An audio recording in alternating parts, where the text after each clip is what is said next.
All right, guys. Today I have this 2004 Honda Civic automatic LX model.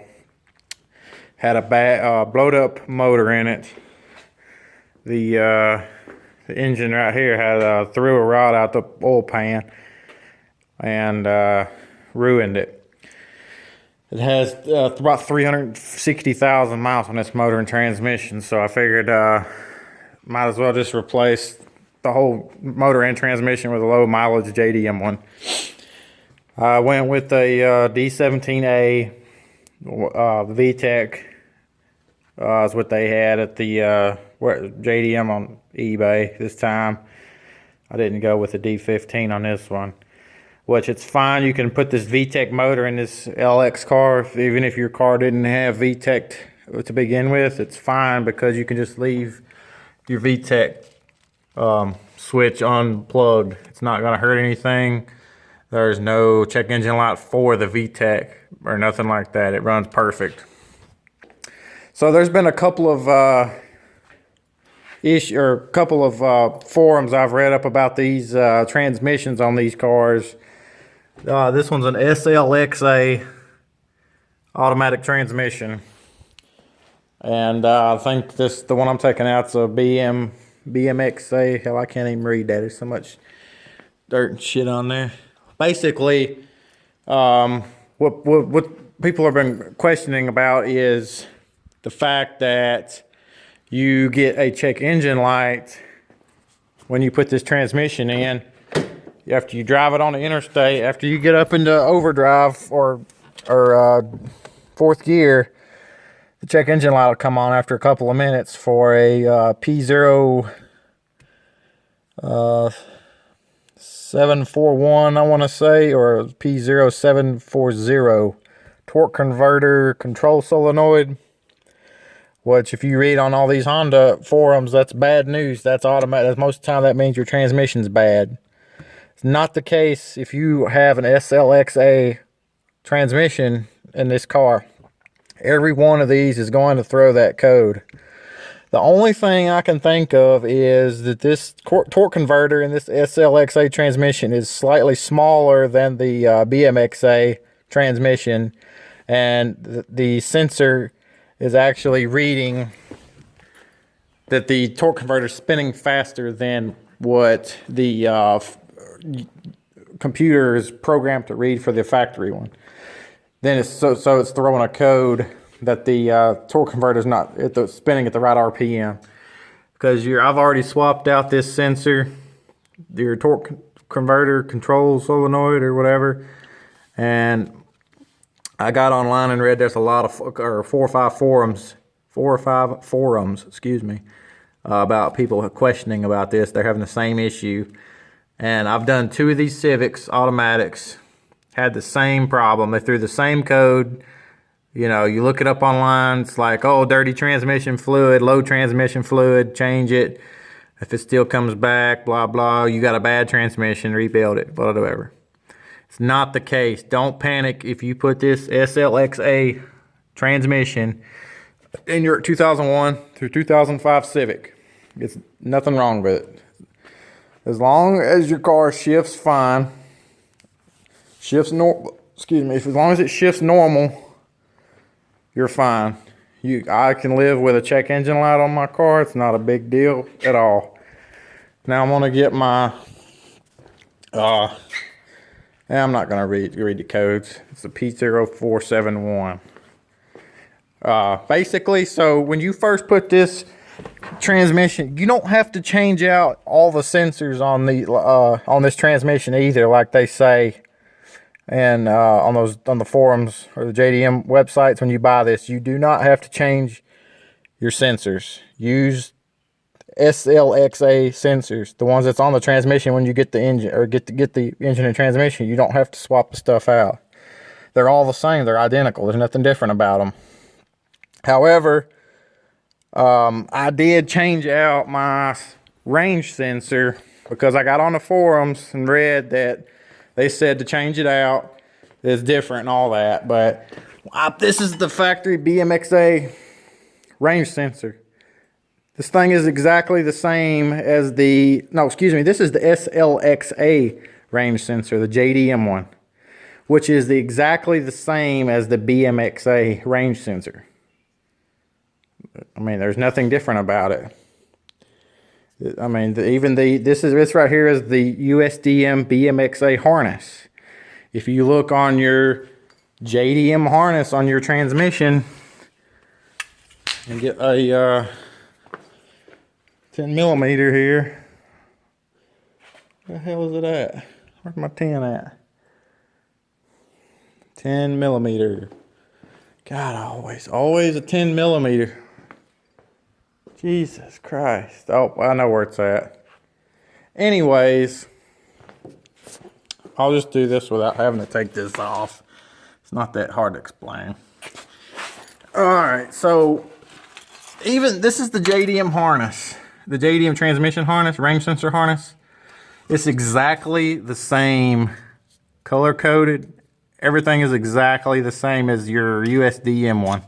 There's nothing different about it. The connectors are the same. Everything is the same on this.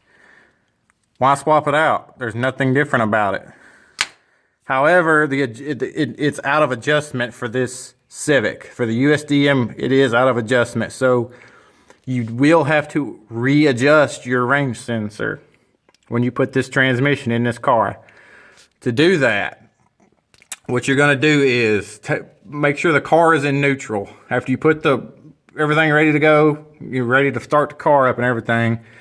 If you go to start it and it won't fire up, then you get blinking drive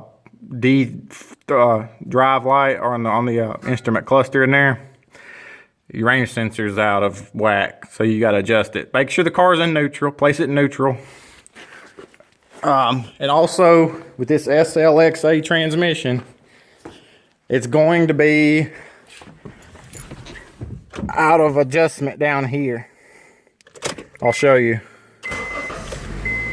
Basically, when I put this damn e-brake up, put this car in reverse, it's already out of adjustment right here. However, up here, it reads reverse. That's what you want. You want it to read right here. Neutral. Bam, solid light. It's showing to be in the middle between neutral and drive. No big deal there. Shift to drive, one click, bam, click, D3. It's showing D3.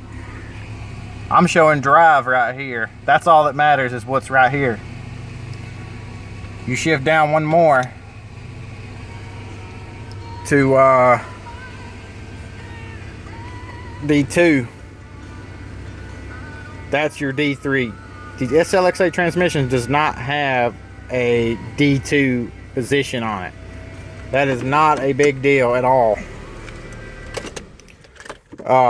Basically, that's the biggest difference. That's why your shifter down there is out of adjustment. It's not a big deal. Anyways, to adjust, so you put the car in neutral. Make sure it's in neutral. So adjust your range sensor. You're going to take these two 10s off. There's a 10 right here. And then there's another 10 right there. Take that off. Bam, you're going to be exposed to it. It's going to be like that. There's going to be two more 10 millimeters holding it on. As you can see, there's room to adjust it because the bolt's going to go in here and you'll have room to slide, twist this thing up and down. Basically, while it's in neutral with the key on, you want to adjust it and just barely tighten one down enough to hold it in place. Just barely tighten one of these 10s down enough to hold it in place, and then go in there and check in the car. Make sure your neutral light is on the gauge cluster. Make sure the neutral light is on solid with no D light blinking. If it is, reset your battery, reset the code, or with your code scanner or something to reset it. Once you have that, put the car in drive. Once you shift into drive, make sure the light, green light or red, or I think it's green, lights up on the instrument cluster. Make sure it lights up solid. Doesn't blink, doesn't start blinking. Once you do that, you're fine. Make sure you put it back in, go back to park, make sure park, make sure that one lights up. Go to reverse, make sure that one lights up. I think reverse is red. Make sure that lights up. It doesn't go out or anything. Make sure when you put it in reverse, the light is on. And that's it. That's pretty much all you have to do on these cars or transmissions. It's pretty simple. That should clarify a few things for folks. You will still get your check engine light for a P0740, 740 or 741. I've been running this thing for 20,000 miles. Well, not this one, excuse me. Another Civic I got in my garage in there. I ran it for 20,000 miles with the check engine light on for the same thing, P0741 code. No problems at all. It runs flawless. I do run the Castrol Transmax import transmission fluid. You can get it at AutoZone for 20 bucks. That's what I run in these automatic transmissions. It's compatible with the Z1 transmission, Honda Z, whatever, Z transmission fluid. I've put that in over 10 automatic transmissions and never had an issue out of them. Plus, it's pretty affordable. Basically, that's pretty much it. I had to swap out this bracket, the driver's side mount. This is off the old engine over there. I had to use that and put it on this engine. It was different, and I just swapped out my throttle body because I wanted to retain my cruise control. Other than that, that's it. That's all I changed out. Used my factory exhaust manifold because this is the LX with the catalytic converter up here. Bolts right up to this engine. That's it. Very simple. Probably one of the easiest engines, this is one of the easiest cars to work on as far as engines. Comes right out the top. This engine comes right out the top real easy as long as you have a cherry picker or engine hoist. You just take off your power steering pump, take off your alternator, set that stuff aside, move your power steering pump over here, and then take your 4 air conditioning compressor bolts off, slide your compressor back. Just get it out of the way. It'll slide back enough so you can pull this engine out. And just move, when you're pulling it out, just move it around this. It's not a big deal. And that is it. If you guys have any questions on this car, 01, 05 Civics, this transmission, slxa transmission, or anything related to these Civics, let me know. And I will see if I can help you guys out because this is an awesome swap and it's cheap. 750 bucks shipped for a low mileage replacement engine and transmission. Thanks guys, have a good one.